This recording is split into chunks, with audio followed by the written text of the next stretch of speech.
Assalamualaikum warahmatullahi wabarakatuh. Anak-anak ibu kelas 4A, B, C, dan D. Hari ini kita akan belajar materi IPA ya. Mungkin kalau di kelas 3 kemarin belum terlalu jelas belajar IPA-nya, tapi kalau di kelas 4 kalian akan fokus untuk belajar IPA. Untuk hari ini kita akan membahas tentang bunyi. Langsung saja ya. Nah, untuk pelajaran hari ini tentang bunyi, kalian diharapkan dapat memahami sifat-sifat bunyi dan keterkaitannya dengan indera pendengaran kalian. Nah, nanti setelah pembelajaran ini, Ibu harap kalian bisa mengetahui cara menghasilkan bunyi. Oke? Yuk, kita mulai sekarang. Oke. Apa sih itu bunyi gitu? Bagaimana cara menghasilkan bunyi? Nah, jadi sebenarnya bunyi itu adalah gelombang yang dihasilkan akibat ada benda yang bergetar. Nah, nggak usah jauh-jauh, kita ambil contoh. Suara kita ini muncul karena ada getaran pada pita suara kita. Nah, bunyi itu dapat dihasilkan dari benda yang saling bergesekan atau bersentuhan dan menghasilkan getaran, lalu getaran itu kemudian menjadi gelombang suara yang ditangkap oleh indera pendengaran kita. Ayo, apa indera pendengaran kita? Ya, telinga kita. Oke, kita lanjut. Nah, ini ada beberapa contoh-contoh benda yang dapat menghasilkan bunyi. Apa sih biasanya? Alat musik ya. Alat musik itu kan ada banyak ragamnya. Nah, lalu apakah alat musik itu bisa bersuara dengan sendirinya? Bisa nggak? Tentu tidak ya. Pasti kan kita harus mainkan. Kita petik kah, atau kita pukul kah, atau digesek kah. Nah, intinya alat musik itu harus dikenakan sentuhan atau gesekan atau pukulan agar bisa menimbulkan getaran atau gelombang suara yang kemudian ditangkap oleh telinga kita. Oke?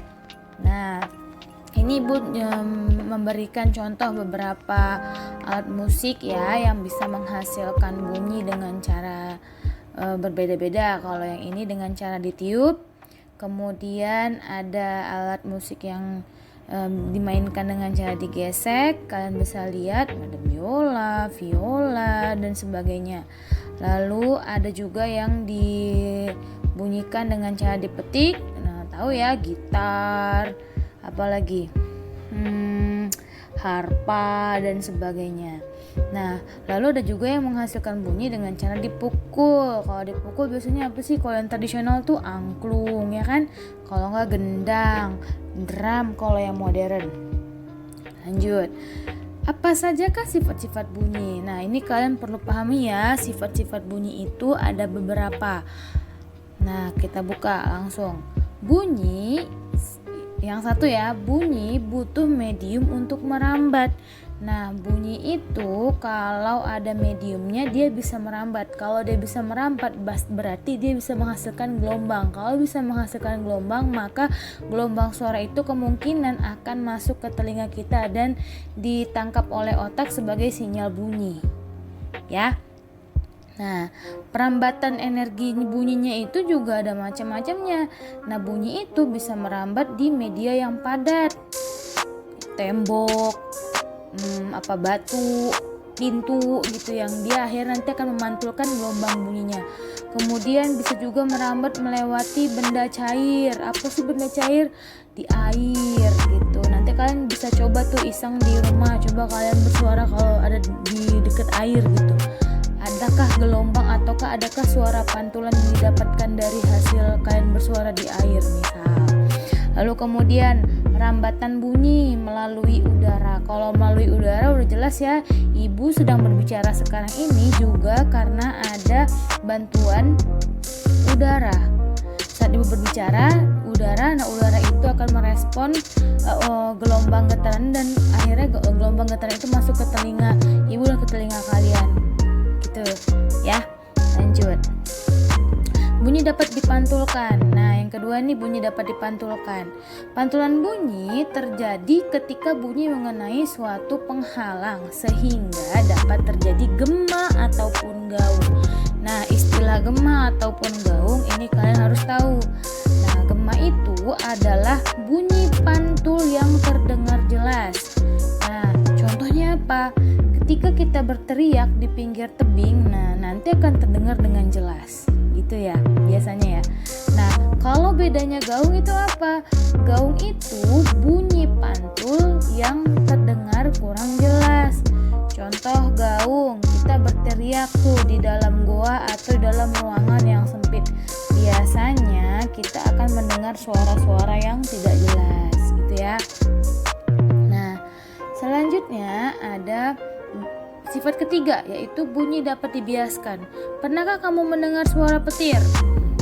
Kayaknya pernah ya. Jika didengarkan dengan seksama, suara petir di malam hari itu lebih keras dibandingkan dengan siang hari. Pada siang hari, udara di permukaan lebih panas dibandingkan di malam hari. Akibatnya, kerapatan udara di siang hari itu jadi lebih renggang dibandingkan dengan malam hari. Nah, perbedaan kerapatan udara inilah yang menyebabkan bunyi bisa dibiaskan. Nah, jadi bunyi petir ternyata di siang hari biasanya lebih kecil suaranya dibandingkan di malam hari. Kalau di malam hari biasanya lebih keras gitu ya fenomena itu. Oke, kita lanjut. Nah, sedikit saja kok karena ini baru awal ya. Nah, terus apa ya hubungan bunyi dengan indera pendengaran? Nah, bunyi itu kan berkaitan dengan indera pendengaran kita, ya kan? Kalau kita memiliki pendengaran yang baik, bunyi itu akan tertangkap oleh indera pendengaran. Nah, makanya bunyi selalu dikaitkan dengan indera pendengaran kita. Nah, lalu bagaimana alurnya? Nah, pertama ketika ada suara atau ada bunyi, kemudian ditangkap gelombangnya pada daun telinga kita. Tahu ya, daun telinga kita tuh yang paling luar, yang bisa kalian lipet-lipet, yang kalau bagi cewek itu suka dipasangin anting. Nah, itu bagian daun telinga. Lalu kemudian gelombangnya setelah ditangkap oleh daun telinga, lalu kemudian masuk ke lubang telinga. Nah, dari lubang telinga tuh yang di bagian dalam ya. Lalu terjadilah getaran atau dia menggetarkan. Nah, menggetarkan apa? Dia menggetarkan gendang telinga. Lalu dari gendang telinga diteruskan tuh gelombangnya ke rumah siput. Nah, dari rumah siput nanti di situ banyak sel-sel yang bisa merangsang dan dia masuk ke ujung saraf pendengaran, dan akhirnya nanti setelah sampai di ujung saraf diteruskan atau disampaikan ke otak. Itulah yang nantinya akan menjadi respon bunyi yang biasanya kita kenali, misalnya bunyi mangkok sama piring. Kita bisa tahu kenapa. Oh iya, ini tuh bunyi yang kita kenal gitu, karena ada respon otak kita yang menandakan oh iya bunyi ini. Atau bunyi bel sekolah bunyi misalnya, kita tahu oh itu bel sekolah bunyi, karena otak kita menandakan ketika bunyi itu dibunyikan, dikeluarkan, menandakan itu adalah bunyi dari lonceng bel gitu ya. Nah, Ibu harap sifat-sifat bunyi ini kalian bisa pahami. Nah, kita akan lanjutkan lagi nanti sekarang dengan tugas ya. Thank you.